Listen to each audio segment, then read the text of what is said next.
Mis padres eran originarios de un pequeño pueblo en Veracruz. De hecho, allá en ese pueblo fue donde se casaron, pero en su pueblo ocurrió algo tan fuerte que los hizo tomar la decisión de salir de aquel lugar. En las afueras del pueblo donde vivían mis padres habitaba una señora a la que conocían como la Gran Bruja de las Sombras. Este apodo se le atribuía debido a las leyendas que circulaban sobre ella. Según los relatos que contaba la gente, la bruja tenía la habilidad de arrebatarle la sombra a aquellos que se cruzaban en su camino, y se decía que cualquiera que perdiera su sombra a manos de la bruja encontraba la muerte de manera inmediata. Lo que se creía ahí en la comunidad era que esa bruja recolectaba las sombras de las personas para ofrecérselas al diablo, lo que le servía para que el diablo le permitiera aumentar sus propios poderes. En cierta ocasión, sin que nadie supiera el porqué, la temida bruja llegó caminando al pueblo. Tan pronto como los lugareños la divisaron aproximarse, el pánico se apoderó de todos y corrieron a refugiarse en sus hogares. La bruja fue hasta la casa de mis abuelos y con una fuerza descomunal arrancó la puerta de la casa. Dentro de la vivienda, se fue sobre la hermana menor de mi madre, a quien arrebató su sombra de una manera cruel matándola al instante. La muerte de mi tía fue un suceso devastador y desgarrador para mi familia. Mis padres, que en aquel entonces eran recién casados, tomaron la decisión inmediata de abandonar el pueblo que había sido su hogar durante tanto tiempo y trasladarse al Estado de México. Aquí nací yo, por cierto, mi nombre es Ana Eleana. Un dato curioso es que mi nombre se lee igual de izquierda a derecha que de derecha a izquierda. Desde siempre he vivido en el Estado de México y en esta ocasión voy a compartir con ustedes la época más triste de mi vida. Desde que era bastante pequeña, fui testigo de las duras realidades que impone el mundo a las personas que nos tocó vivir en condiciones desfavorecidas. Crecí en una colonia empobrecida, donde la escasez de recursos básicos era algo bastante común del día a día de todos los vecinos. Tanto que en ocasiones podíamos quedarnos sin agua y sin luz por varios días. Mis padres luchaban incansablemente para que en nuestra mesa siempre hubiera por lo menos un plato de frijoles y un bolillo. Durante el día, mi madre se desplazaba a las casas de señoras de mejor posición económica para desempeñar labores de lavado y planchado de ropa y regresaba agotada ya por la tarde, justo cuando mi padre partía hacia el local de un comerciante en el mercado, donde brindaba su ayuda durante toda la noche a cambio de dinero y no era hasta la mañana siguiente que él regresaba a casa, momento en que mi madre partía nuevamente para continuar con sus propias responsabilidades. Así se la pasaban, por eso yo era hija única, porque no tenía ni siquiera un minuto para ellos. Desde muy temprana edad, mi madre me asignó la responsabilidad de mantener la casa limpia, sobre todo porque ella no tenía tiempo de hacerlo. Algo que me enseñó mi mamá, que ella lo aprendió de mi abuela, fue que la limpieza se tiene que hacer de arriba para abajo. Porque, según las enseñanzas de mi abuela, las energías negativas, al ser densas y pesadas, tienden a ingresar por debajo de las puertas. Y ya estando en el interior de las casas, las malas vibras empiezan a subir por los muebles y las paredes. Mi madre me explicaba que una forma de detectar la presencia de energías negativas en una casa era observar las esquinas del techo. Según su experiencia, ciertos signos indicaban la existencia de malas vibras. Por ejemplo, la presencia de cáscaras de huevos de cucaracha abiertas, alas arrancadas de polillas o telarañas sin arañas eran señales que debían tomarse en cuenta. Yo hacía la limpieza cada tercer día, porque, según las enseñanzas de mi abuela, que si se encontraban esas señales de mala vibra y se limpiaban, pero a los 3 días volvían a aparecer, significaba que las malas vibras ya habían hecho raíz dentro de la casa. Ese era el motivo por el cual la limpieza se tenía que hacer cada 3 días. El único momento en el que yo hablaba con mi madre era cuando ella me revisaba que si hubiera hecho el quehacer, porque así como no tenían tiempo para ellos debido al trabajo, pues tampoco tenían tiempo para mí. Sin embargo, por eso mismo yo estaba muy desubicada, tanto que mi primer novio lo tuve en tercero de primaria, él ya estaba en secundaria. Lo único de lo que me preocupaba al momento de ir a la escuela era verme bonita, nunca me interesó poner ni siquiera el mínimo de interés en aprender algo.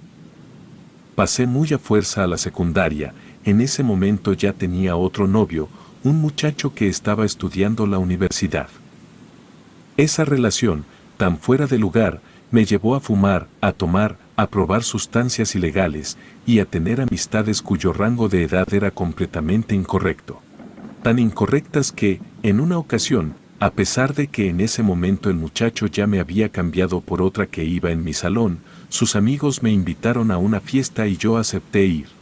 Cuando llegué a la supuesta fiesta, me di cuenta que yo era la única mujer ahí, no habían invitado a mi exnovio, y yo sabía para qué me habían invitado, siendo muy tonta lo único que me vino a la mente fue que sería una gran oportunidad para causarle celos a mi exnovio.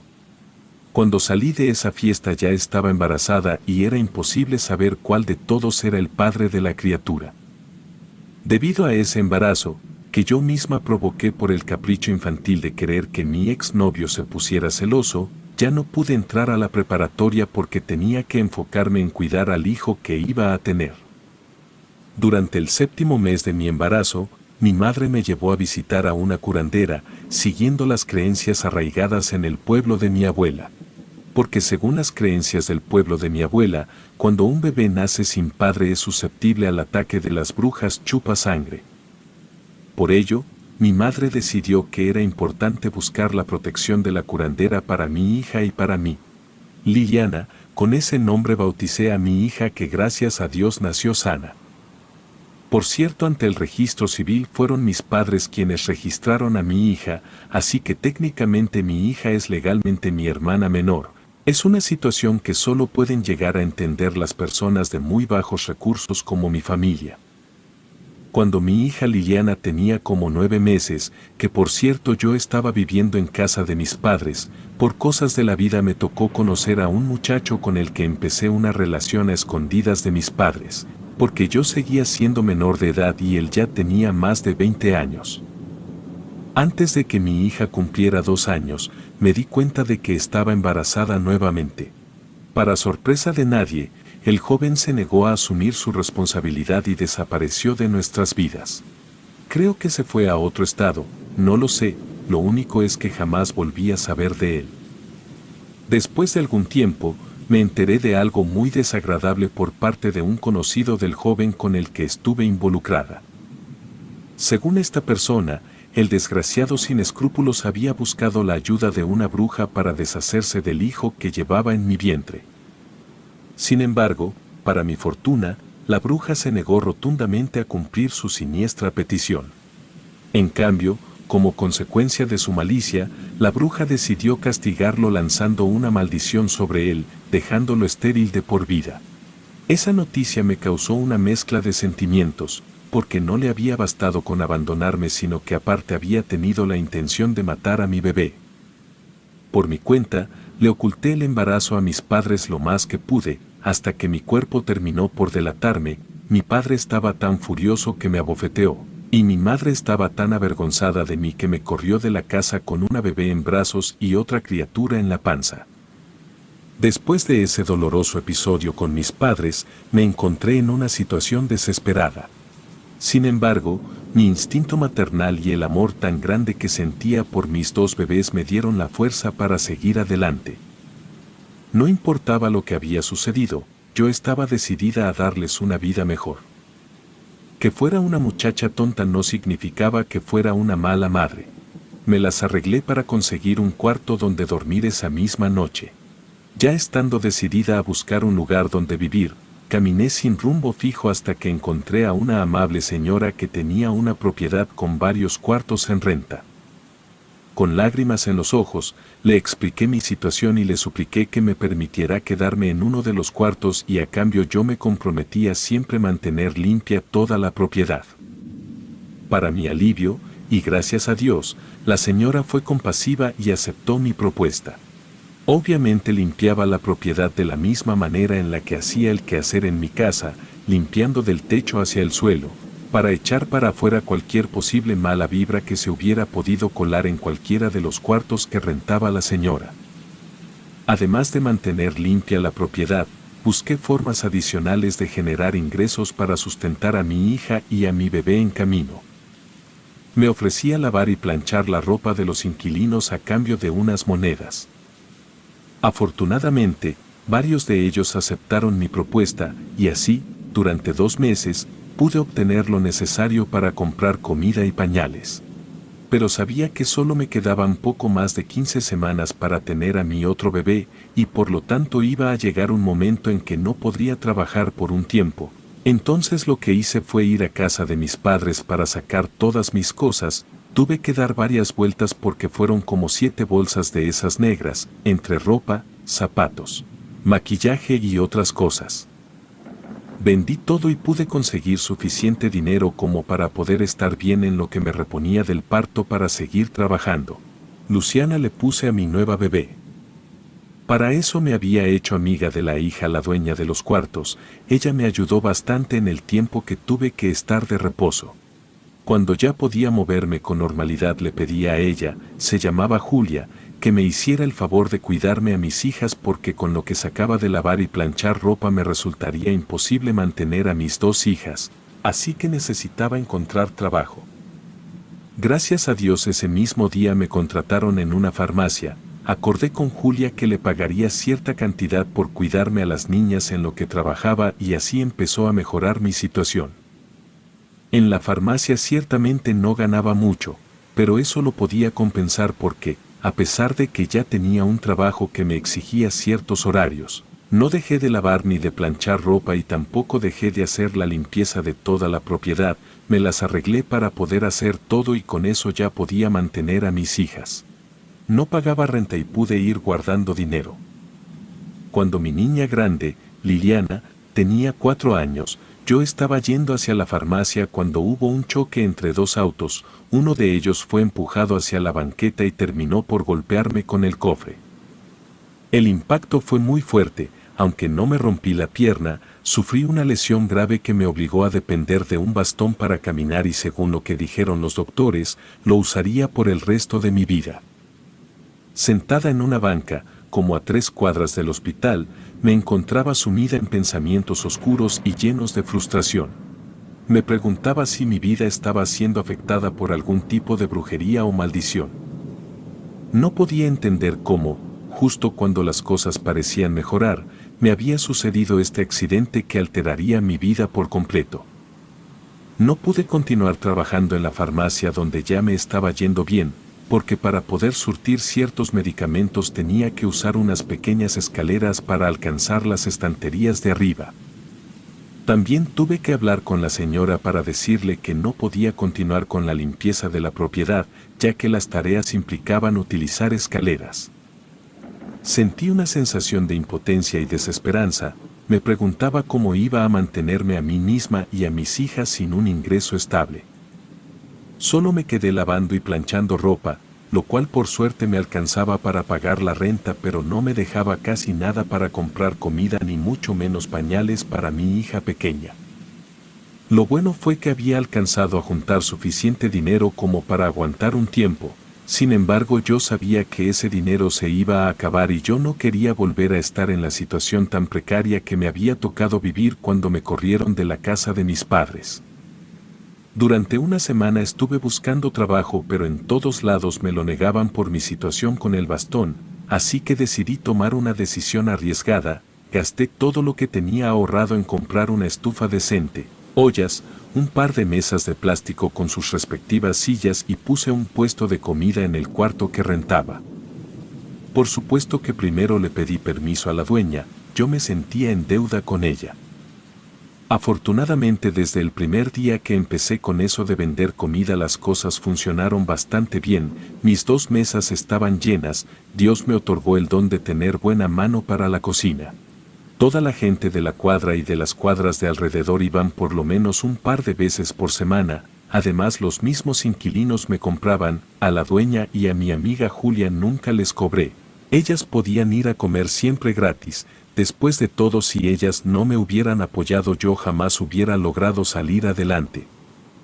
Recuerdo perfectamente bien que en una ocasión llegó a comprarme comida la curandera con la que mi madre me había llevado durante mi primer embarazo. A ella le dio mucho gusto ver que me estaba yendo bien y me comentó que si en algún momento yo necesitaba ayuda de cualquier tipo que no dudara en acudir con ella. Era una señora muy agradable.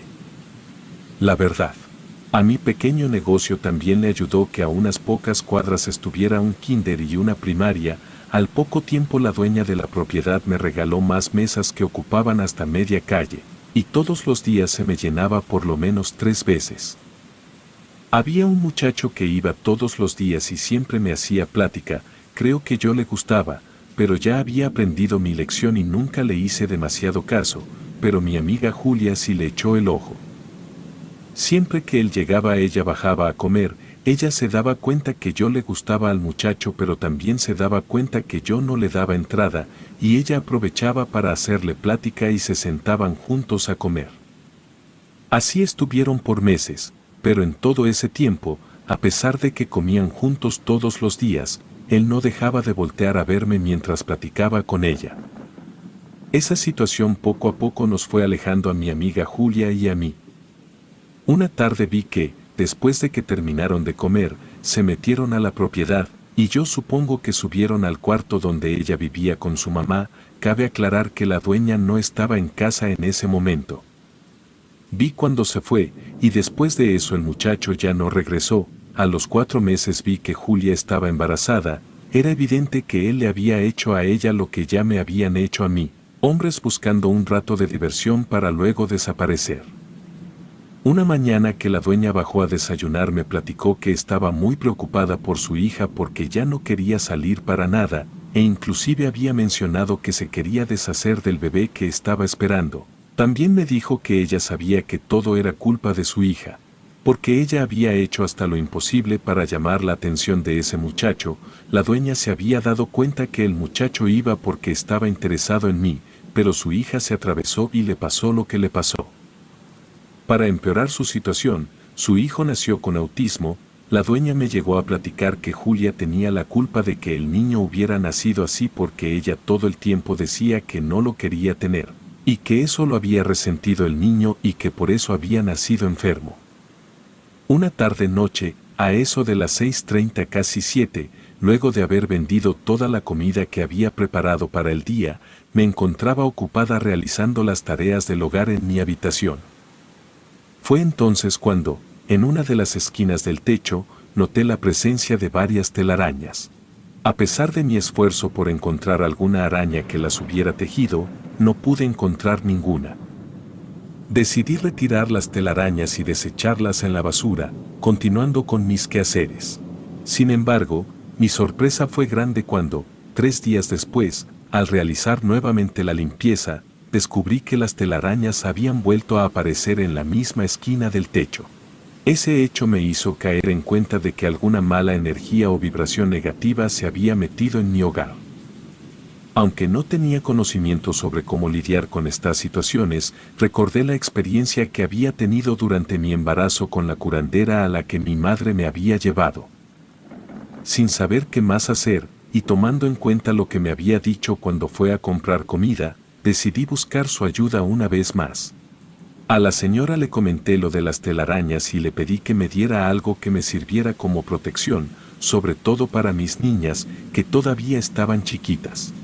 La curandera me entregó una figura de una persona con cabeza de elefante. De la espalda le salían 2 cobras que se elevaban hasta juntarse por encima de la cabeza de elefante.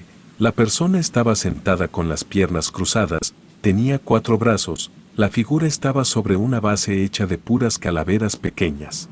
La figura en sí estaba hecha de un material oscuro, similar al carbón, y presentaba detalles pintados en una tonalidad dorada.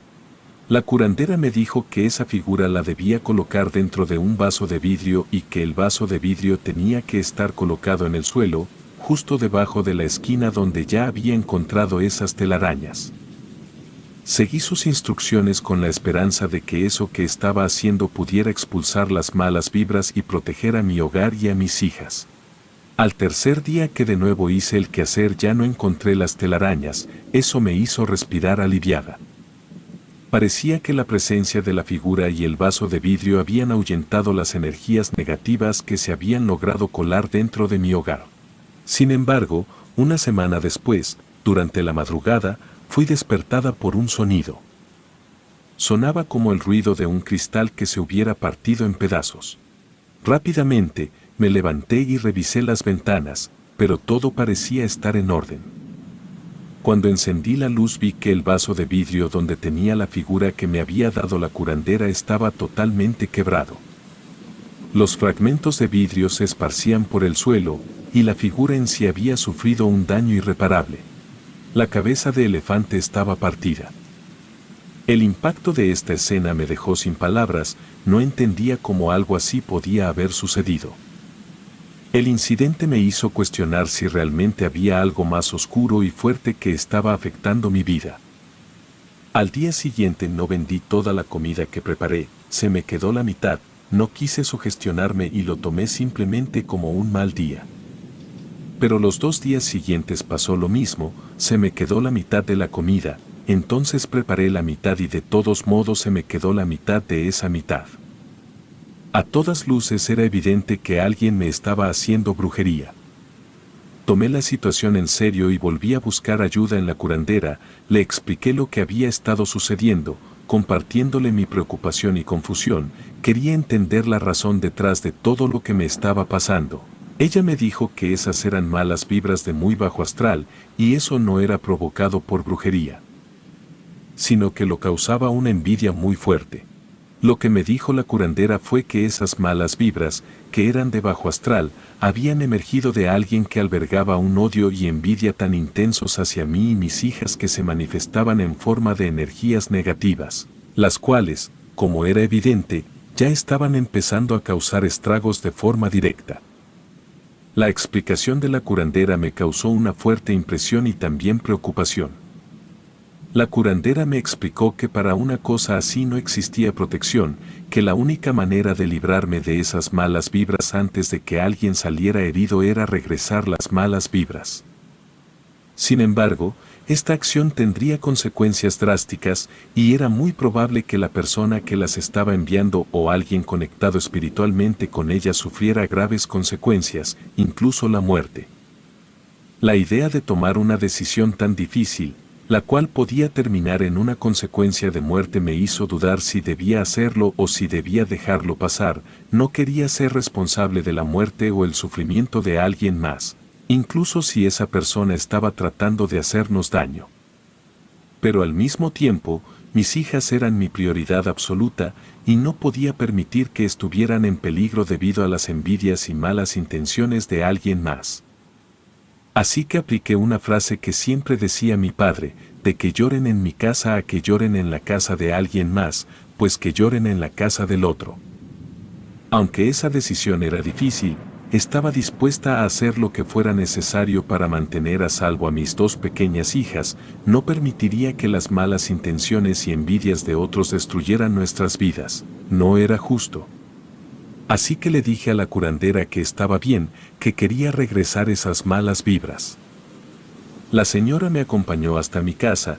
Lo primero que le pregunté fue si las niñas y yo debíamos salirnos, pero me contestó que no era necesario, que el procedimiento era rápido y seguro. Luego la curandera sacó un amuleto de madera que captó mi atención de inmediato. Era bastante parecido a un atrapasueños, pero en lugar de plumas, había 2 serpientes entrelazadas que formaban nudos. En el centro del amuleto, había una figura humana que sostenía las cabezas de las serpientes, como si las estuviera estrangulando, y el detalle más peculiar de ese amuleto era que la persona tenía un par de cuernos y esos cuernos tenían espinas. Era una pieza realmente extraña y misteriosa.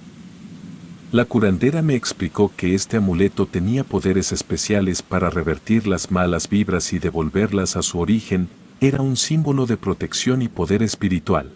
La curandera, sosteniendo el amuleto de madera entre sus manos, se acercó a la esquina donde se encontraban las telarañas. Sus palabras resonaron en el aire mientras recitaba oraciones y eso fue todo. Le tomó como 1 minuto o como mucho 2, pero me aseguró que con eso era suficiente para que las malas vibras se salieran de mi casa. Me explicó que tomaría un par de días para que el efecto se hiciera completamente evidente, pero que las malas energías serían desplazadas sin lugar a dudas. Antes de irse agarró la figura que se había quebrado y me dejó otra. No era exactamente igual, de hecho era de color verde. Pasaron los 2 días y, como si fuera magia, mi pequeño restaurante volvió a llenarse de clientes y la comida se agotaba antes de lo esperado, superando todas mis expectativas. Mientras recogía los últimos platos y me preparaba para descansar, vi a la dueña del local salir con el rostro visiblemente afligido. Sin dudarlo, me acerqué a ella con una mezcla de curiosidad y preocupación, dispuesta a ofrecerle mi apoyo en lo que fuera necesario. Ella me respondió que su nieto se había muerto, que no sabía qué era lo que había pasado, simplemente ya no había despertado, y pues ella estaba yendo a la funeraria para hacer los arreglos. Lamenté profundamente escuchar la trágica noticia que la dueña del local compartió conmigo. La muerte repentina de su nieto era un golpe devastador para su familia. Mientras la escuchaba, mi mente no podía evitar hacer una conexión con las malas vibras que la curandera había regresado de forma tan agresiva. Sabía en lo más profundo de mi ser que Julia, la hija de la dueña, era la responsable de enviar esas energías negativas hacia mí y mis hijas. Sentí un nudo en el estómago y una mezcla de tristeza y rabia se apoderó de mí, porque ella había sido mi amiga. Estaba mal que sintiera una envidia tan fuerte hacia mi persona y hacia mis hijas. Evidentemente nunca platiqué de esto con la dueña, pero tras pensarlo un poco se hace obvio. Ella, Julia, sabía que yo a lo largo de mi vida me había enfrentado a numerosos obstáculos y desafíos, pero siempre lograba salir adelante junto con mis 2 hijas, sin recibir el apoyo de mi familia. Nuestras vidas habían sido bendecidas con buena salud, y a pesar de haber pasado por 2 embarazos a una edad temprana, había tenido la fortuna de mantener una muy buena figura, modestia aparte. Aunque durante los embarazos gané peso, después del parto mi cuerpo siempre volvía a recuperar su forma original, de jovencita. Esto, sin duda, fue lo que llamó la atención de aquel muchacho, quien, con tal de verme, iba todos los días a comprar la comida que yo vendía y ella pues supongo que estuvo celosa de que el muchacho que a ella le gustaba no dejaba de verme. Y cuando finalmente él obtuvo lo único que quería, fue abandonada por completo, tal como me había pasado a mí antes. A diferencia de mis hijas que nacieron sanas, su bebé nació enfermo y, además, el embarazo le pasó factura a su apariencia, porque a pesar de que era un año más chica que yo, después del embarazo ya parecía toda una señora, no pudo recuperarse del parto. Ella sí contaba con el apoyo de su familia, y aún así se sentía miserable porque se quedó sola como madre soltera, a diferencia de mí, que sin el apoyo de mi familia, nunca tiré la toalla. Por todas esas razones sé que Julia era la responsable de la envidia negativa que se había infiltrado en mi casa en forma de malas vibras. Además eso explica por qué desde que ella empezó a querer llamar la atención de ese muchacho ella se fue alejando de mí poco a poco. La verdad sí sentí muy feo de que se le muriera su bebé, pero siendo completamente honesta no me arrepiento de haberle regresado sus malas vibras. Mi prioridad siempre fue la seguridad y el bienestar de mis hijas, y estaba convencida de que tomar esa decisión había sido la única manera de protegerlas. Ella tuvo su merecido, aunque puede que suene mal, es la verdad. Su bebé no murió a causa de mis acciones, sino que ella misma mató a su bebé como consecuencia de su propia envidia y negatividad hacia mí.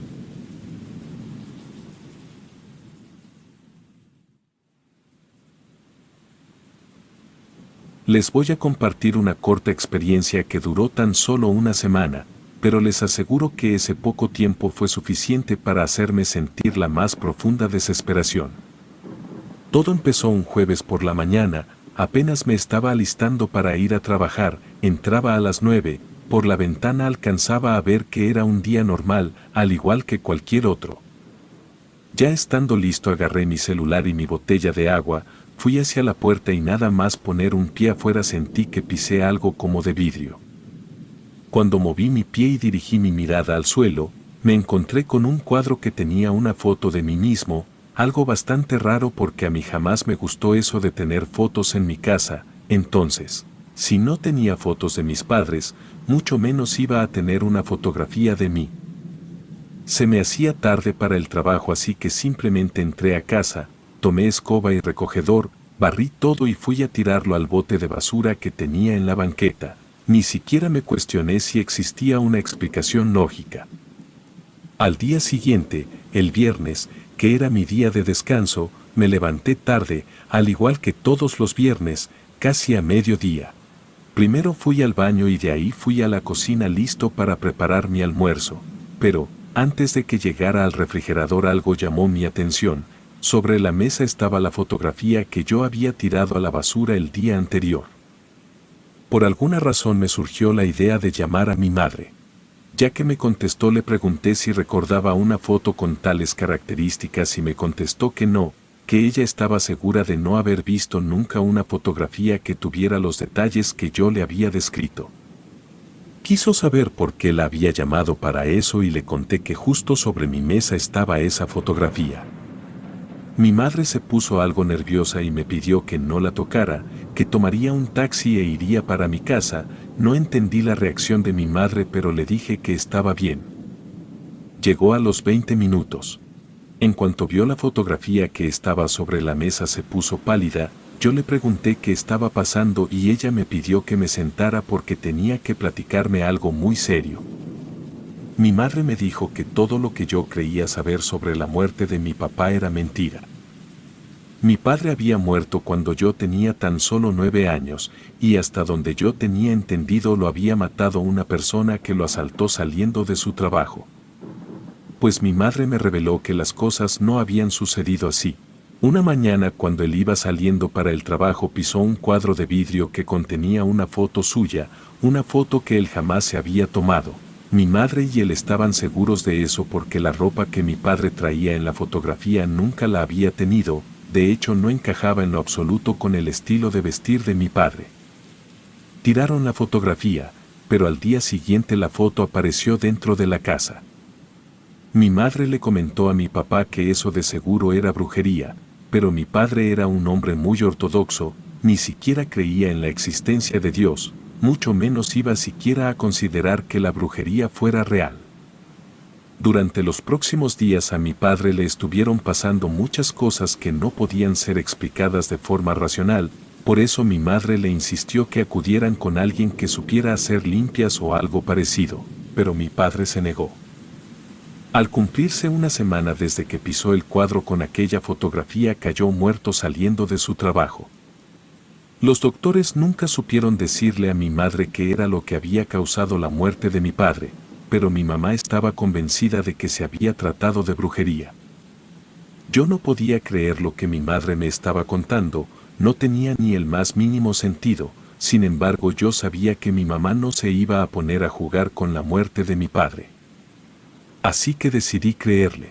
Mi madre me dijo que teníamos que ir de inmediato con una curandera. Yo veía tan angustiada a mi madre que acepté ir sin intentar poner ninguna excusa.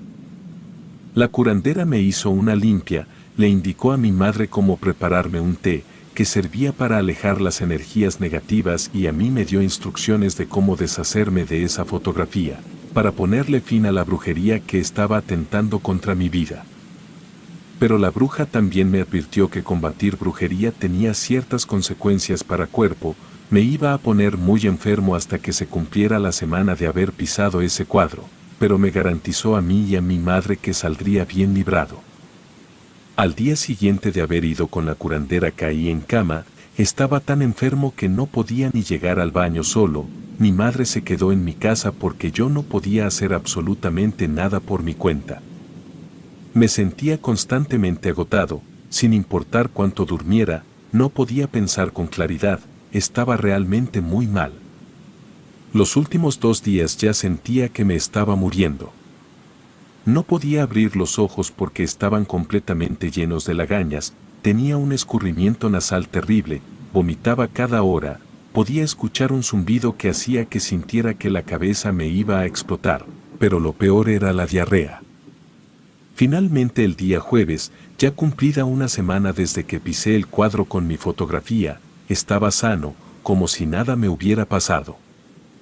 Fue un momento agridulce para mi madre, porque el que yo saliera con vida gracias a la curandera, significaba que si mi padre no se hubiera puesto de terco él también hubiera logrado salvar su vida.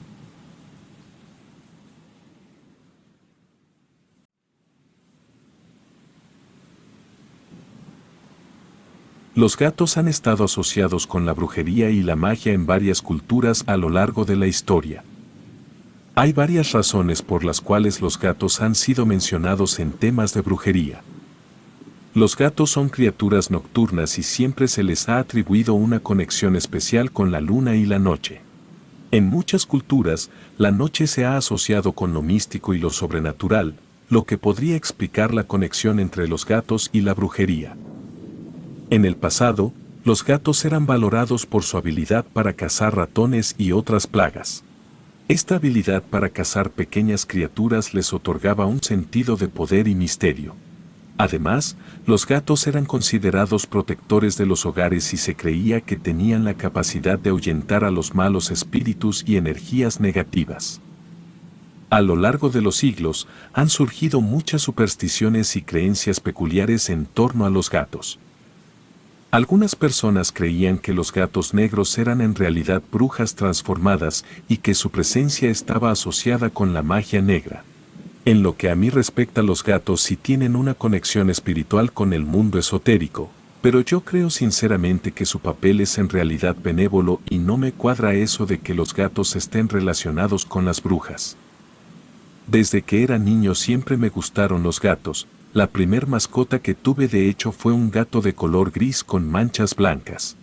Ese gato murió cuando yo tenía 14 años, vivió mucho tiempo, yo estaba por terminar la secundaria, fue algo que me afectó mucho, tanto que me prometí que nunca tendría a otro gato de mascota para evitar sentir que estaba sustituyendo a mi gato gris de manchas blancas. Después de terminar la secundaria y antes de terminar la preparatoria, la situación en la casa se puso muy complicada porque mi madre enfermó y con el dinero que ganaba mi papá no alcanzaba, o comíamos o compraba la medicina de mi madre. Así que yo, siendo el hermano mayor, decidí que ya no estudiaría y me pondría a trabajar. En ese entonces el papá de mi mejor amigo trabajaba en el vertedero de basura de la ciudad y él era el que tenía más dinero de todos los del salón. Esto era así porque mi amigo decía que el nuevo patrón de todos los trabajadores de la basura había llegado a un acuerdo con ellos. El patrón se quedaba con el sueldo de todos y a cambio ellos podían quedarse cualquier cosa que llegara al vertedero. Todos los trabajadores estuvieron de acuerdo porque ellos sabían que siempre había cosas útiles en la basura, sobre todo cuando los camiones pasaban por las colonias de gente con dinero. Llegaban a encontrar ropa, tenis, muebles, juguetes, y lo que no agarraban para ellos lo vendían y repartían el dinero entre todos. Eso sin contar que a mucha de la gente de esas colonias no les gustaba sacar su basura, así que cuando pasaba el camión ellos pagaban para que los trabajadores entraran a sus casas a tomar ellos la basura. No era un trabajo muy glamuroso, pero era evidente que dejaba buen dinero. Entonces una tarde fui a la casa de mi amigo para hablar con su papá y pedirle de favor que me dejara trabajar ahí en el vertedero, de lo que fuera, le expliqué mi situación y aceptó ayudarme. Él era de los que andaban en los camiones, y a mí me acomodó para trabajar dentro del vertedero, ayudando a separar la basura que llegaba en los camiones. El trabajo era muy exigente, no se trata de un trabajo que pueda hacer cualquiera, sin embargo, debido a la necesidad que tenía, no me di por vencido y tuve que ingeniármelas para poder trabajar al ritmo de los demás. Cuando terminó el primer día regresé a mi casa con un vestido para mi mamá. Recuerdo perfectamente bien que era un vestido morado muy elegante, todavía tenía la etiqueta. Supones que a la dueña no le quedó y por eso lo tiró a la basura. Al final de la semana el patrón fue a vender todo lo que habíamos acumulado en la semana, botes, latas, fierro, madera, tapas, plástico y las cosas usadas que nadie se llevó. Luego de vender todo eso nos entregó el dinero. Al repartirlo nos tocó de a 1,800. Además de que el lunes y el viernes ya nos habíamos repartido dinero porque esos eran los días en los que se recogía la basura de las colonias de gente con dinero, el lunes nos tocó 200 a cada quien, y el viernes nos tocó de 100 pesos. Así que en mi primer semana pude llevar a la casa más de 2,000 pesos. Mi mamá estaba muy contenta, y mi papá se sentía súper orgulloso de mí. Desde ahí para adelante a toda la familia le presumía que yo era un excelente hijo porque me había comportado como todo un hombre y no le había tenido miedo al trabajo con tal de ayudar. En una ocasión, durante una reunión en la casa de la abuela, uno de mis tíos como que quiso hacer un comentario a modo de broma sobre mi trabajo, pero mi papá lo calló de inmediato, le dijo algo así como, «Cierra la boca que mi hijo gana más que tú». Cabe aclarar que esto fue allá por el 2012, en aquel entonces esos 2,000 pesos que yo ganaba era como 4 veces el salario mínimo. Una de tantas tardes mientras trabajaba separando los montones de basura, me encontré una bolsa negra que dentro tenía algo vivo, lo supe porque en cuanto agarré la bolsa escuché como un leve quejido. Cuando abrí la bolsa me encontré con uno de esos gatos que no tienen pelo, era un gato adulto con unas orejas muy pronunciadas y unos ojos de color anaranjado. El pobre animal estaba extremadamente delgado y su mirada era triste y apagada. A pesar de la promesa que me había hecho a mí mismo, decidí quedarme con ese gato y llevármelo para mi casa. Algo que me pareció curioso era que el gato tenía puesto un collar con su nombre, lo que decía el collar era Bastet 7. En mi opinión ese nombre me pareció como muy fuerte para ser el nombre de un gato, pero si el animalito ya entendía que ese era su nombre pues yo no se lo iba a cambiar. Fui por unas garras, envolví al gato y lo puse en una caja. El gato era muy bien portado, no intentó salirse de la caja en ningún momento, ahí se quedó por más de 3 horas hasta que salí del trabajo. De camino a mi casa pasé por una tienda para comprarle unas croquetas. A mi mamá no le gustó demasiado el gato, pero a mis 2 hermanos menores sí. Lo primero que hicieron fue preguntarme cómo le iba a poner y les dije que miraran el collar, que ese gato ya se llamaba Bastet. Le acomodé un lugar para que pudiera dormir y ahí al lado le puse una vasija con agua y otra con croquetas. Cuando llegó la noche me fui a acostar y el gato me siguió y se durmió al lado mío. Eso me hizo recordar a mi vieja mascota, porque aquel gato gris también se dormía en mi cama. Con el pasar de los días, poco a poco, el gato comenzó a recobrar fuerzas y, a pesar de que tenía cara de gato adulto, se la pasaba jugando con mis hermanos como si fuera un gato bebé, era un animal bastante curioso. Siempre que yo llegaba a la casa después del trabajo, Bastet ya estaba parado del otro lado de la puerta esperando para que yo lo cargara. Un mes después, mientras todos estábamos haciendo lo que nos correspondía, uno de los compañeros gritó que había encontrado algo extraño.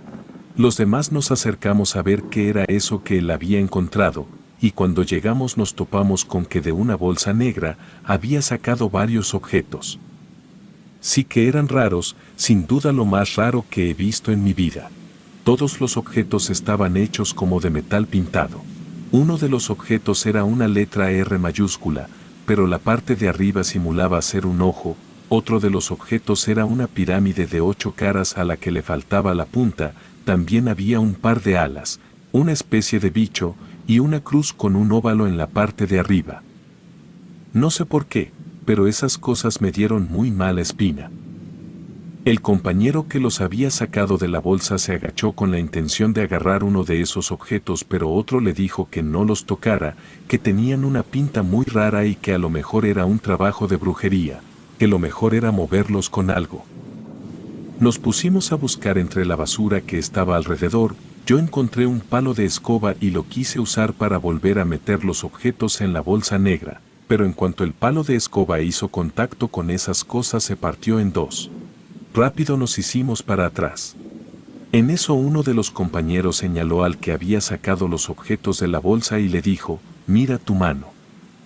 Las venas de la mano las tenía completamente negras, y ese color negro en las venas se estaba extendiendo hacia el brazo. Todos corrimos rápido a la oficina del patrón y le dijimos lo que estaba pasando. Él En cuanto vio cómo estaban las venas del compañero, se lo llevó al hospital y a los demás nos pidió que encontráramos la forma de aventar esas cosas para un rincón sin tener que tocarlas. Nos daba miedo acercarnos a los objetos, entonces lo que hicimos fue ir cada quien por una pala, y lo que hicimos fue empujar la basura que estaba detrás de esas cosas y pues era la basura misma la que iba moviendo los objetos. Y así nos la llevamos hasta llevar esas cosas a donde teníamos arrumbadas varias llantas que no servían. Luego con las mismas palas despejamos la basura para que solo se quedaran los objetos. Uno de los compañeros preguntó por qué a las palas no les había pasado lo mismo que al palo de escoba. Todos murmuraron cosas, entonces uno dejó caer la pala hacia los objetos, y en cuanto la madera de la pala los tocó se partió. Eso nos bastó para asumir que era brujería, porque teníamos un compañero que había tenido que ser llevado de emergencia al hospital. La madera también se dañaba al hacer contacto, pero el metal no. Entonces nuestra lógica decía que como la madera viene de los árboles los cuales son como vida y el metal era una cosa y no sufría daño, entonces la brujería que traían esos objetos solo afectaba a las cosas con vida. Pero otro compañero dijo que los palos al ser ya árboles arrancados se supone que están muertos, ahí nuestra teoría perdía sentido. Pero a mí se me ocurrió ir por uno de los perros muertos que llegaban todos los días en la basura y lo puse de tal forma que con una de las patas tocara los objetos. A los pocos segundos el perro se empezó a llenar de venas negras. No pasaron ni 10 minutos cuando de las orejas y de la nariz del perro empezó a salir un líquido negro.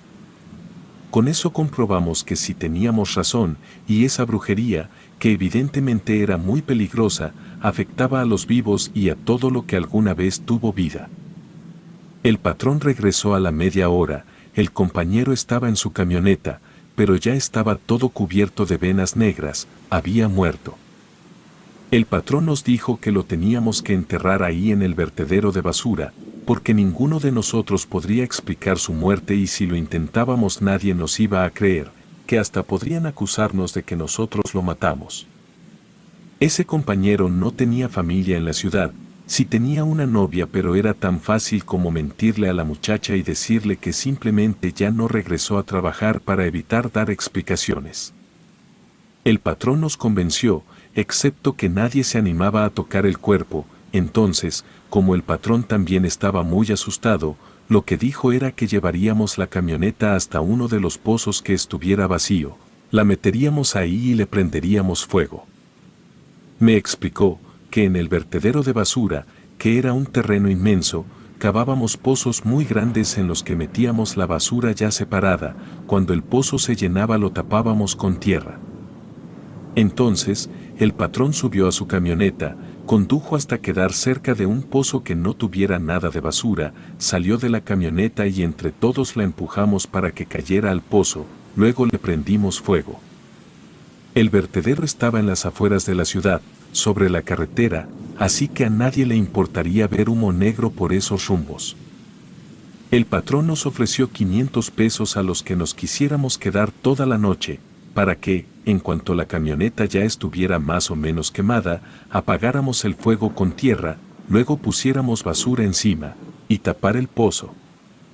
Yo la verdad no quise quedarme. Cuando llegué a mi casa, yo esperaba que al abrir la puerta ahí estuviera Bastet, pero no. Le pregunté a mis hermanos dónde estaba el gato y me señalaron hacia el sillón, luego me dijeron, ahí está abajo.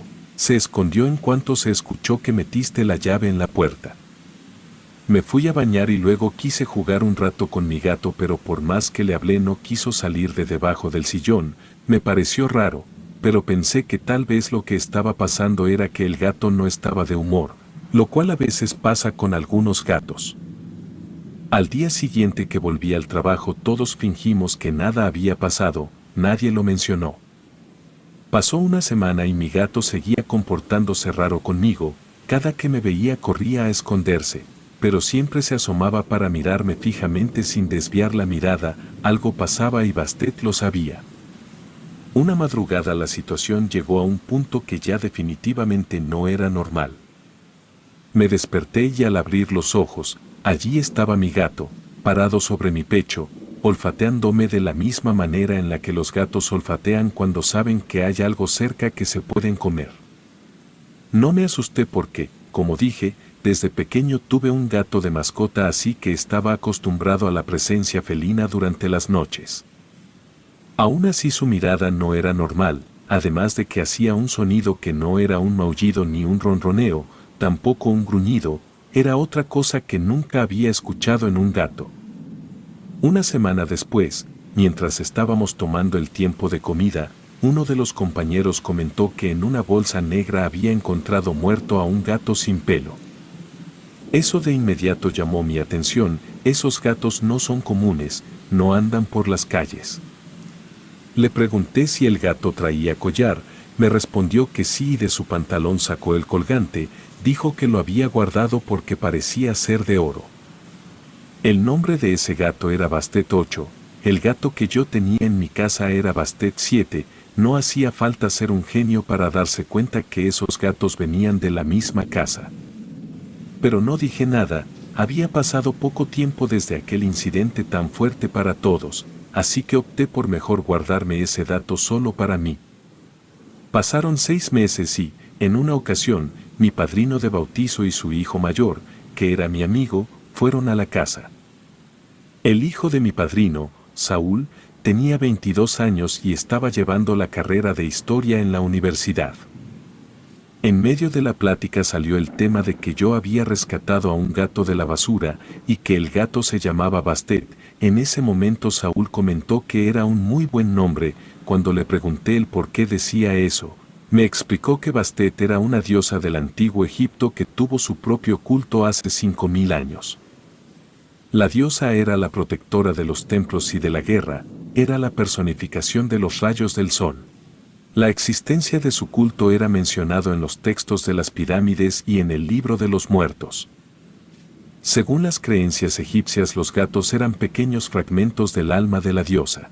También comentó que los egipcios la dibujaban como una mujer con cabeza de gato, además de que su nombre significaba la desgarradora. Saúl sacó su celular y me mostró una imagen de la diosa, y en esa imagen la diosa estaba sosteniendo en su mano izquierda algo que era idéntico a uno de los objetos que habían causado la muerte del compañero en el vertedero de basura. Él de inmediato se dio cuenta de la expresión de preocupación que puse y me preguntó qué había pasado. Le dije que varios meses atrás en el trabajo habíamos encontrado varios objetos extraños y uno de esos objetos era idéntico al de la imagen. También le dije que una de las personas que había hecho contacto había sido afectado de gravedad, omití el detalle que había muerto. Saúl me pidió que le describiera los otros artefactos y cuando lo hice me explicó que según las creencias del antiguo Egipto esos objetos estaban relacionados con la dualidad y con la muerte, y que, dependiendo de qué dinastía se consultara, podrían ser considerados como objetos de los dioses o como objetos malditos. También hizo el comentario que, sin importar qué le hubiera pasado a la persona que manipuló los artefactos, debía tratarse de una simple coincidencia porque las maldiciones no existían y por consiguiente tampoco existían los objetos malditos. Yo, respetando su escepticismo, le comenté que en verdad creíamos que algo raro pasaba con esos objetos. Entonces Saúl me dijo que ahí en la universidad una señora estaba haciendo un doctorado. Esa señora era una especie de experta en el esoterismo de las culturas antiguas, que tal vez ella pudiera proporcionarme más información, sobre todo si esa información estaba fuera del rigor académico que él estaba llevando en las clases de la carrera. Me pasó su número. La semana siguiente me hice un espacio para poder platicar con esa señora. Ella escuchó atentamente mientras le explicaba todo, desde el hallazgo del gato calvo moribundo de nombre Bastet que yo había rescatado, lo de los objetos y lo que pasó con ellos, también del otro gato que llegó muerto con el mismo nombre del que yo había rescatado, que solo cambiaba el número romano. Cuando terminé de contarle todo me explicó que el antiguo culto a la diosa Bastet, que fue un culto que procuró mantenerse en secreto, siempre intentó utilizar la conexión divina que tenían los gatos con el mundo de los dioses para poder manipular las fuerzas de la naturaleza. que como tal no imponían maldiciones sobre objetos inanimados, sino que lo que hacían era hacer rituales en los que sacrificaban gatos para poder manipular sus almas.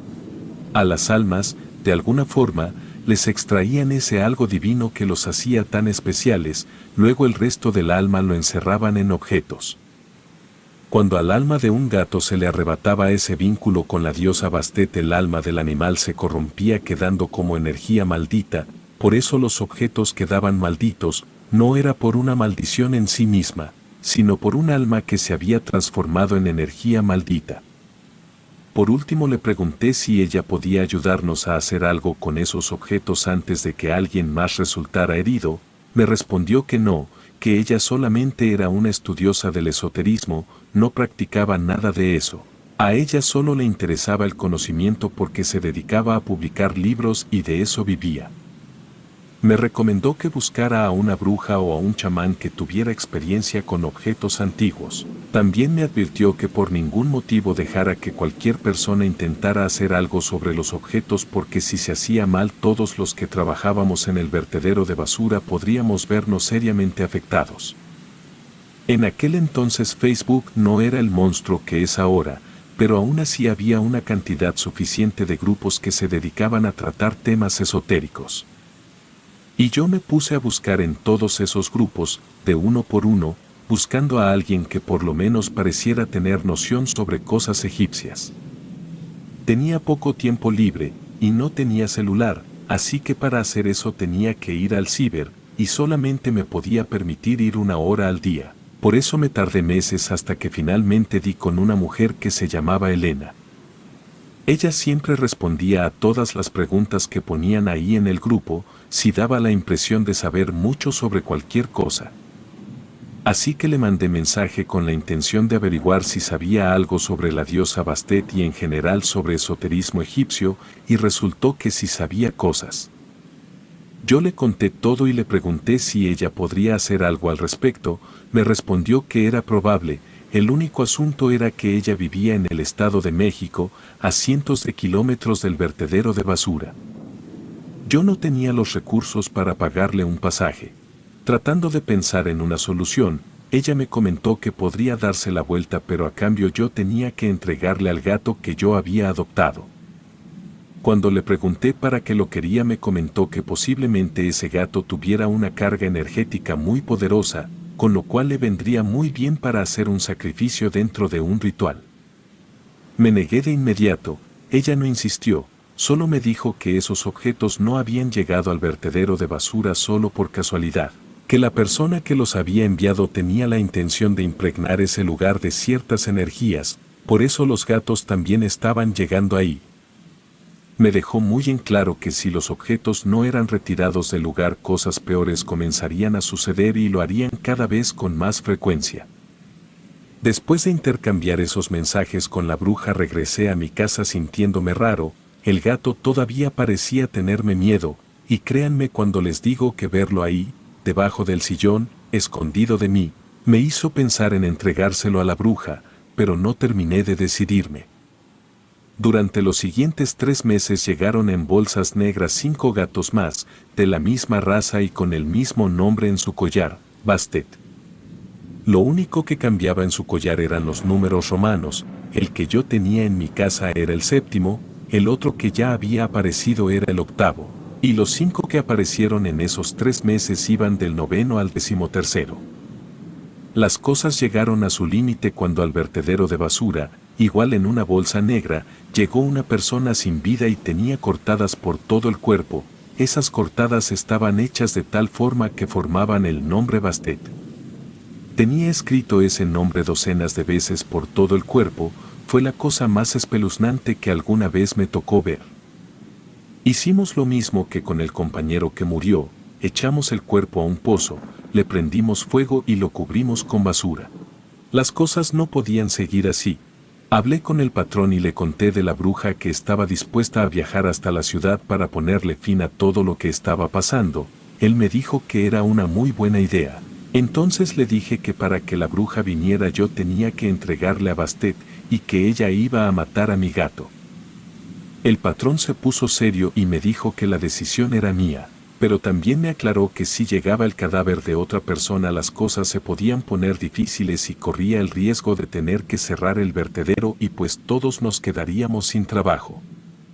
Yo no podía darme el lujo de perder el trabajo, mi madre necesitaba sus medicinas, entonces no me quedó otra opción que mandarle mensaje a la bruja y decirle que aceptaba su oferta, que le entregaría a mi gato. A los 3 días la bruja llegó al vertedero. El patrón y yo la llevamos hasta donde habíamos dejado los objetos, ahí por las llantas, lo único que nos pidió fue que le diéramos una bolsa negra. Ya con bolsa en mano la bruja se puso a hacer ademanes con las manos, que por cierto todos los dedos los tenía repletos de anillos, y luego así como si nada agarró los objetos y los metió a la bolsa. De su chamarra sacó una botella de algo como un aceite, la vació sobre la bolsa, después se agachó, puso sus manos muy cerca de la bolsa e hizo chocar sus anillos de tal forma que salió una chispa y esa chispa le prendió fuego a la bolsa. Nos dijo que ese fuego estaría ardiendo por lo menos 3 días, pero que cuando se apagara los objetos ya serían cenizas y al basurero ya no llegarían cuerpos ni de gatos calvos y mucho menos de personas. El patrón le comentó a la bruja que había lluvia pronosticada con un 70% para el día siguiente, ella le respondió que no importaba, que ese fuego que ella había hecho no podía apagarse con nada hasta que los objetos fueran totalmente destruidos. Después el patrón nos llevó a la bruja y a mí hasta mi casa para hacerle la entrega del gato. Antes de bajarme de la camioneta del patrón para ir por el gato le recordé a la bruja que ya le había dicho que el gato me sacaba la vuelta. Ella me dijo que el gato hacía eso porque al pasar tantas horas en el vertedero de basura un poco de la energía maldita de los objetos se me había impregnado, esa energía la podía oler. Por eso se mantenía lejos de mí. Como los objetos, a pesar de que aún no estaban destruidos, ya estaban sellados, no tendría ningún problema para poder cargarlo. Bajé de la camioneta y entré a la casa, en cuanto abrí la puerta ahí estaba el gato esperándome. Lo cargué, le hice algunos cariños y salí. Mis hermanos me preguntaron a dónde llevaba a Bastet, lo que les inventé fue que la dueña había ido al vertedero de basura para reclamarlo y pues se lo tenía que entregar. Fui hasta la camioneta y, a pesar de que en verdad no quería hacerlo, le entregué el gato a la bruja. El patrón me dijo que me tomara el resto de la semana para descansar y me entregó un dinero, después arrancó su camioneta y se fue. Desde aquel entonces hasta el día de hoy nunca volví a tener otra mascota, me rehúso porque quiero evitarme la pena de verme involucrado en otra situación complicada que me obligue a entregar un inocente animal a una persona que lo único que quiere es ofrecer su cuerpo como sacrificio. No he dejado de sentirme culpable ni un solo segundo, pero tampoco me arrepiento porque gracias a que, tal y como nos dijo la bruja, ya nada raro llegó al vertedero de basura, pudimos seguir trabajando con normalidad. Por lo tanto le pude seguir comprando a mi madre su medicina y en el 2018 finalmente se recuperó de su enfermedad. Así que, entiendo que haber entregado a ese gato fue una acción cruel, pero la vida de un animal no vale más que la vida de mi madre.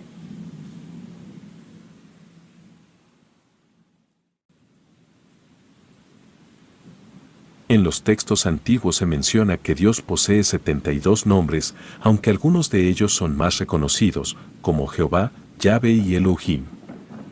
Sin embargo, existen otros nombres de los cuales se desconoce su existencia.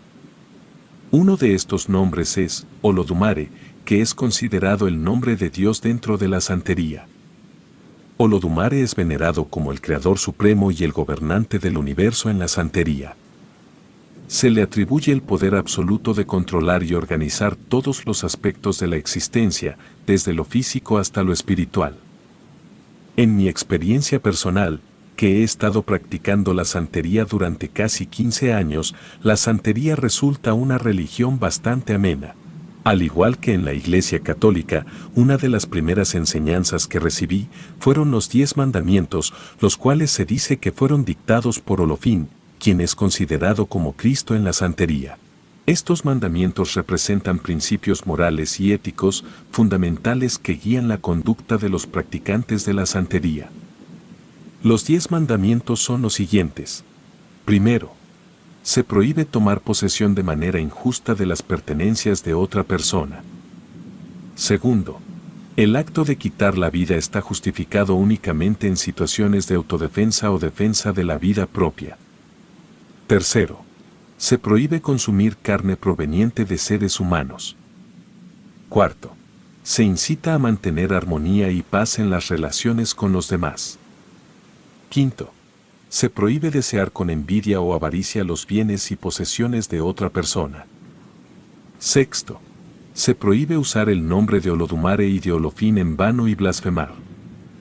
Séptimo, se incita a mostrar respeto y gratitud hacia los padres y las figuras de autoridad. Octavo, se prohíbe dejarse dominar por la codicia y el deseo desmedido de riquezas materiales.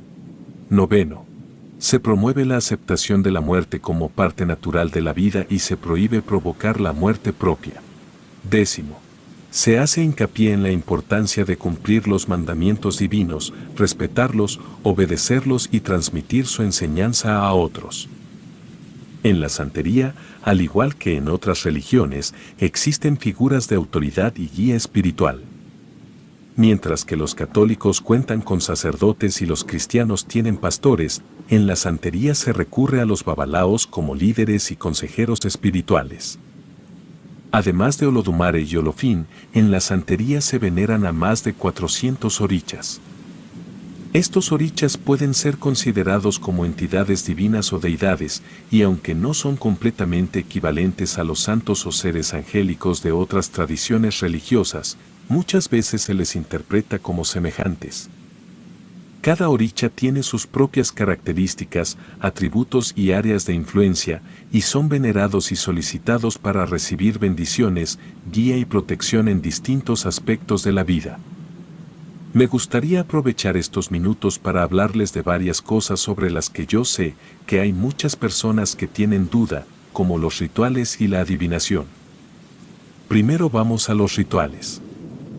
En la santería, en lugar de realizar misas y dirigir oraciones a Dios o a los santos, llevamos a cabo rituales cuyo propósito siempre es establecer una conexión con algún oricha y solicitar su atención. Dentro de los rituales existe algo a lo que llamamos cebó, que podría entenderse como un sacrificio. Sin embargo, es importante tener en cuenta que no todos los cebós implican la toma de una vida. Algunos cebós son acciones que requieren esfuerzo y dedicación y se ejecutan en el día a día como parte de la práctica espiritual, pero quedan fuera de los rituales formales. Tomemos en consideración el ejemplo de un cebó fuera de los rituales, donde el acto de caminar hacia el trabajo todos los días puede ser considerado una muestra de esfuerzo y dedicación hacia un oricha en particular. Al realizar esta acción, se busca demostrar no solo disposición para realizar el trabajo que nos sustenta, sino también la disposición de esforzarse aún más para mostrar una necesidad y solicitar la ayuda del oricha correspondiente.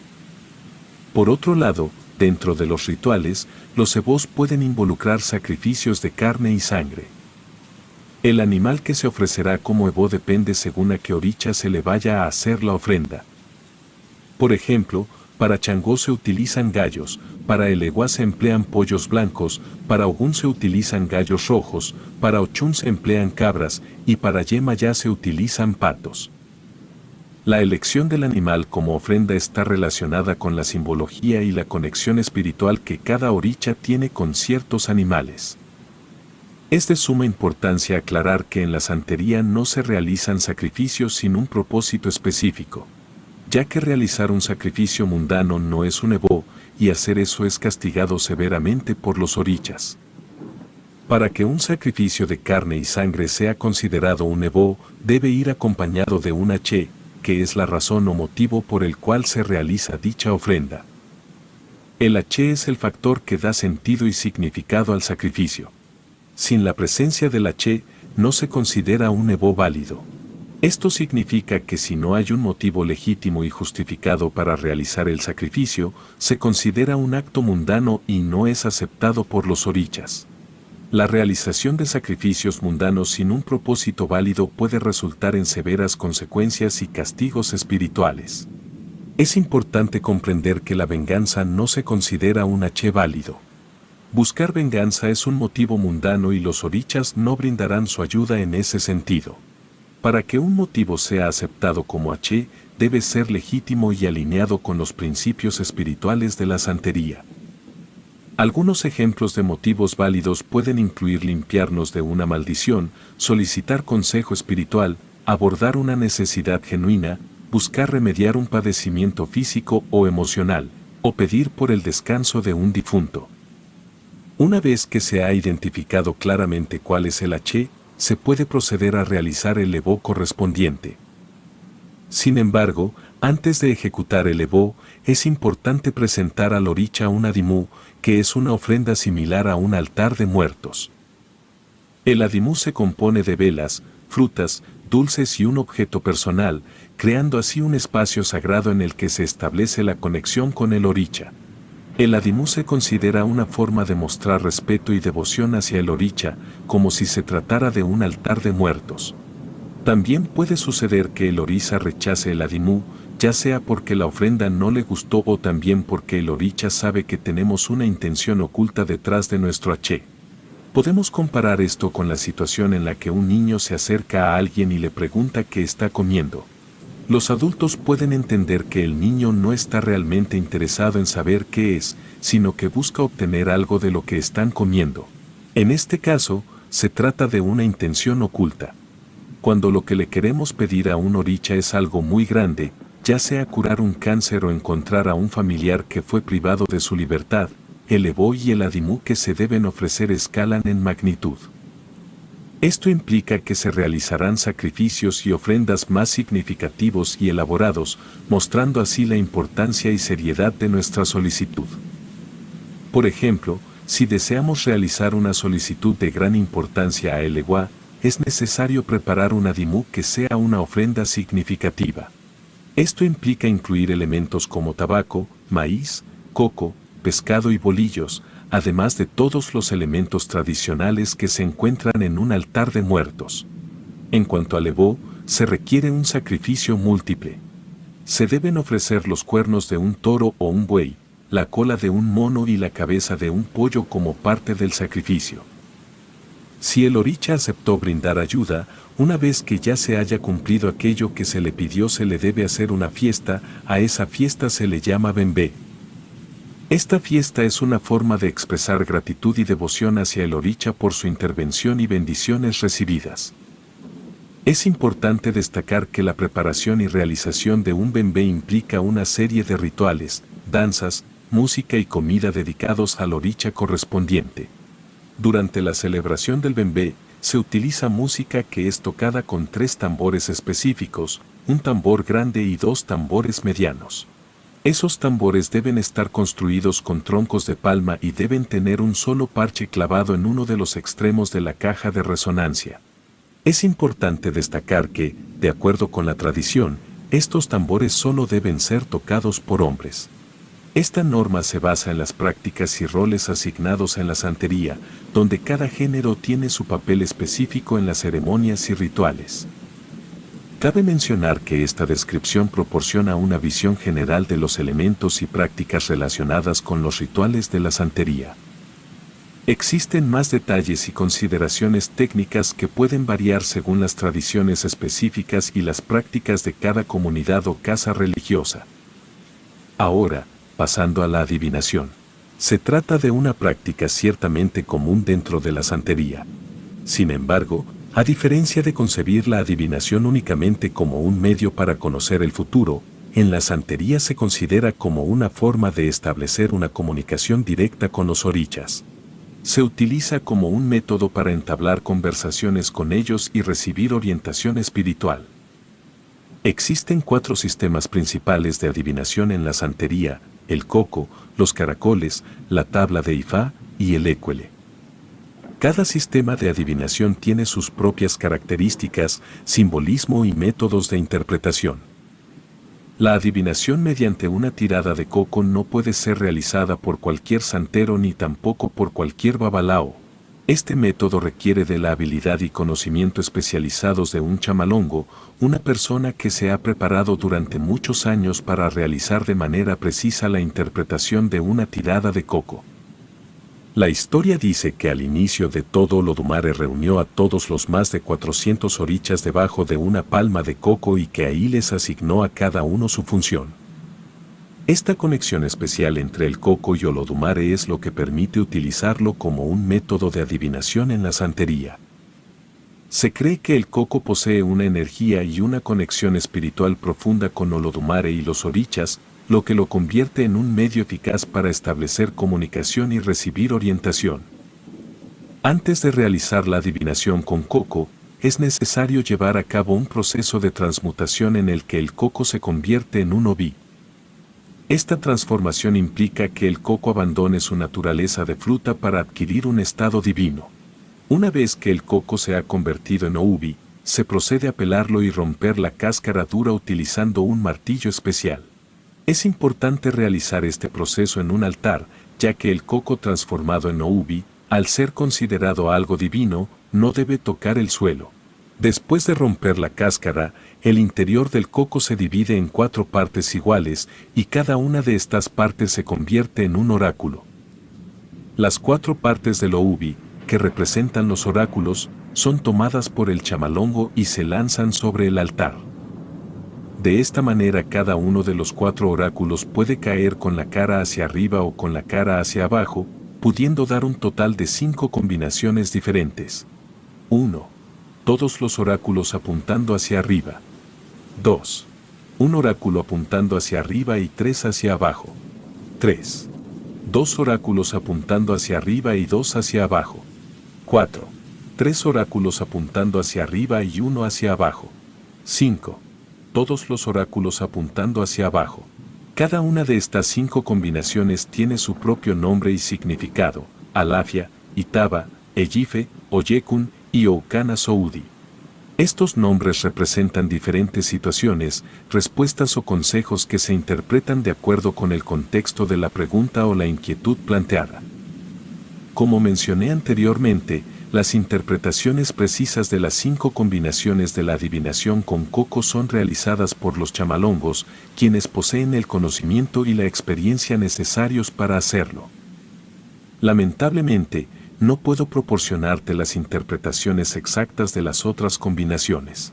Pero hay una de la que sí conozco cómo se interpreta, es la Oikun, que es cuando todos los oráculos están apuntando hacia abajo. Cuando sale Oikun representa la proximidad de situaciones relacionadas con la sangre, la muerte y la destrucción. Esta combinación puede indicar la presencia de dificultades, peligros o eventos negativos que pueden tener un impacto significativo en la vida de la persona consultante. Es importante recordar que la interpretación de Oikun, al igual que las demás combinaciones, no se limita únicamente a su significado literal, sino que debe ser considerada en el contexto específico de la consulta y en relación con las creencias y prácticas de la santería. Por lo tanto, siempre es recomendable buscar la guía y asesoramiento de un chamalongo capacitado para obtener una interpretación precisa y completa de la adivinación con coco. Ahora vamos con los caracoles. Quiero decir que, al menos en lo que a mí concierne, la adivinación con caracoles es el método más complejo debido a los diversos conocimientos requeridos para realizar una interpretación precisa. Para llevar a cabo esta práctica, se necesita tener conocimientos en higromancia, astrología, filosofía y numerología. A la persona que se especializa en lecturas de caracoles se le llama oriaté. Es importante destacar que no se pueden utilizar cualquier tipo de caracoles para este método adivinatorio. Hay que utilizar unos en específico. Se trata de unas pequeñas conchas marinas alargadas y abiertas de una de sus caras, además cuentan con una franja que las cruza por completo. Al igual que los cocos, los caracoles deben pasar por un proceso de transmutación para adquirir su forma celestial, conocida como dilogún. Durante este proceso, los caracoles trascienden su naturaleza acuática y se convierten en un instrumento divino utilizado para la adivinación. Durante una lectura de caracoles, el oriaté sigue un procedimiento específico. En primer lugar, moja su dedo medio en agua y rocía los caracoles con esa agua. Luego, realiza una oración a los orichas, estableciendo una conexión espiritual para llevar a cabo la consulta.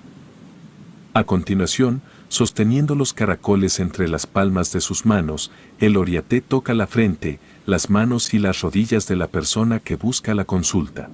Una vez realizados estos pasos preliminares, el oriaté lanza los 16 caracoles sobre un tablero especial. Se procede a contar los caracoles que hayan caído con la abertura hacia arriba, mientras que aquellos que hayan caído con la abertura hacia abajo se ignoran en la interpretación.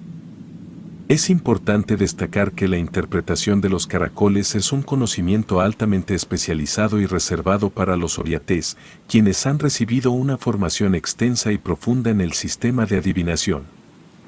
Las combinaciones y mensajes transmitidos por los caracoles en función de su posición específica en el tablero son parte de la sabiduría y el conocimiento transmitidos de generación en generación.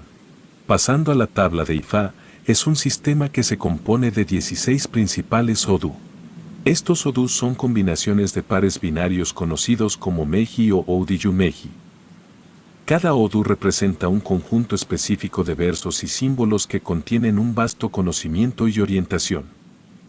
Cada odú tiene su propia historia y enseñanzas asociadas, transmitidas a lo largo de generaciones.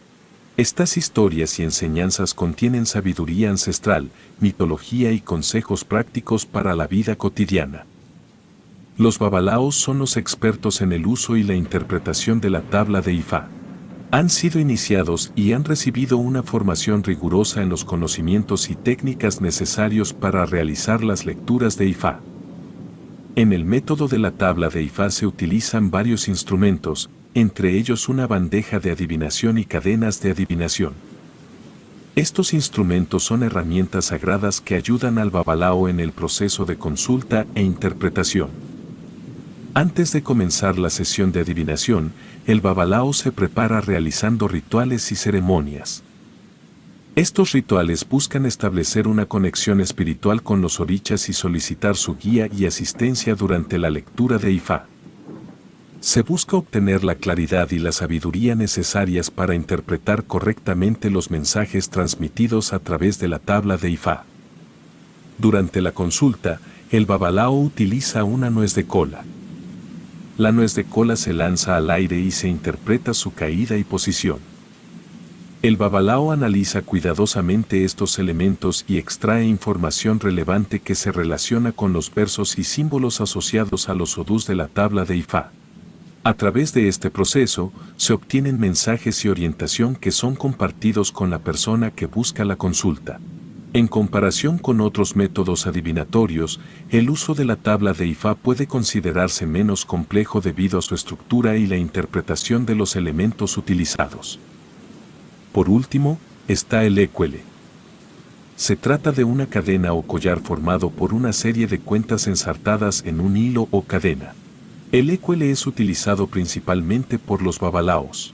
A diferencia de la tabla de Ifá, que se utiliza para obtener los 16 odú, el écuele se utiliza para obtener respuestas binarias, es decir, sí o no. Este método es el más sencillo, por mismo de que no requiere interpretación, solo hay dos respuestas posibles para cualquier pregunta que se realice a los orichas. La manera en la que funciona es que el babalao sostiene el écuele en sus manos y realiza una serie de movimientos específicos, como girarlo o hacerlo chocar contra su palma. Estos movimientos generan un sonido característico que, sumado a la forma en que las cuentas se mueven y chocan entre sí, el babalao puede determinar si la respuesta es sí o no a la pregunta planteada. Es importante destacar que el écuele, al ser un sistema de respuestas binarias, no brinda la misma profundidad y complejidad que la tabla de Ifá. Sin embargo, es una herramienta útil y práctica para obtener respuestas rápidas y directas a preguntas específicas. Hay muchísimas más cosas que podría platicarles sobre la santería, pero eso ya lo dejo en caso de que haya una segunda ocasión. Relatos escritos y adaptados por Ramiro Contreras.